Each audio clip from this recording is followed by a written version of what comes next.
નમસ્કાર મિત્રો, હવે તો ઓળખી ગયા હશો ને. હું અસ્મિતા ક્ષણિકા એકની નવી વાર્તા લઈને. વાર્તાનું નામ છે હાકલ. હાકલ એટલે બૂમ પાડવી, બોલાવવું, હે ને. તો નામ છે હાકલ. આખો દિવસ માથા પર 5-7 પ્લાસ્ટિકની ખુરશીઓ લઈને એ ગામમાં ફરે અને લગભગ રોજ ખાલી હાથે દુકાને પાછો ફરે. રોજ માલિક વઢે. આખો દિવસ ફરફર કરે છે પણ એકેય ખુરશી વેચાતી નથી. આ કેવું? પણ તે સાચું હતું. 15 દિવસથી એ કામે લાગ્યો હતો ને કોઈ વકરો નહોતો. દુકાનમાં બીજાએ થોડા ફેરિયાઓ હતા. રોજ નહીં તો 2-4 દિવસે પણ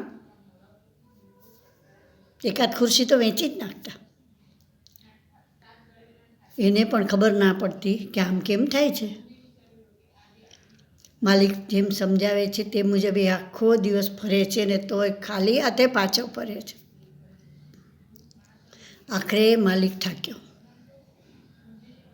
કહી દીધું, આ અઠવાડિયે વકરો નહીં લાવે તો કામ પર ના હતો, તો તારી રજા.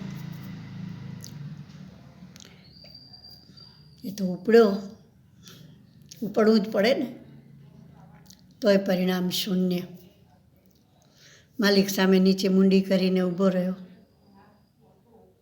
નોકરી ગઈ તારી, કાલથી આવજે નહીં, માલિકે કહી દીધું. હમણાં માલિક એવું બોલશે એવું એને લાગ્યું. પળ બે પળ માલિક પણ આવું કહેવા તૈયાર હતા કે કાલથી આવજે નહીં, એ પણ સાંભળવા તૈયાર. એ જ વખતે એક ભાઈ આવ્યા ખુરશીઓ લેવા. એને જોઈને બોલ્યા, અરે તું તો હમણાં જ મારા ઘર પાસેથી ખુરશીઓ લઈને પસાર થયો હતો ને. એકાદ બૂમ દીધી હોત તો મારે અહીં સુધી ધક્કો ના પડત ને હું તારા પાસેથી જ લઈ લેત. એ વાત સાંભળીને માલિકની સમજમાં એની ખુરશીઓ ન વેચાવાનું કારણ આવી ગયું. ગામમાં મૂંગા મોઢે ફરે તો કોણ ખુરશીઓ લે? કોને ખબર પડે કે ખુરશીઓ કે કંઈક વેચે છે?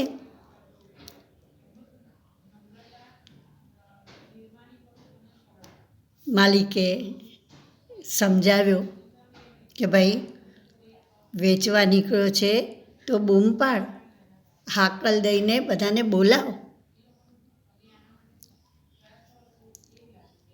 હવે એને હાકલ દેતા આવડી ગયું છે. અનુભવ, એ હાકલ દે છે અને વકરો પણ કરે છે. નમસ્કાર.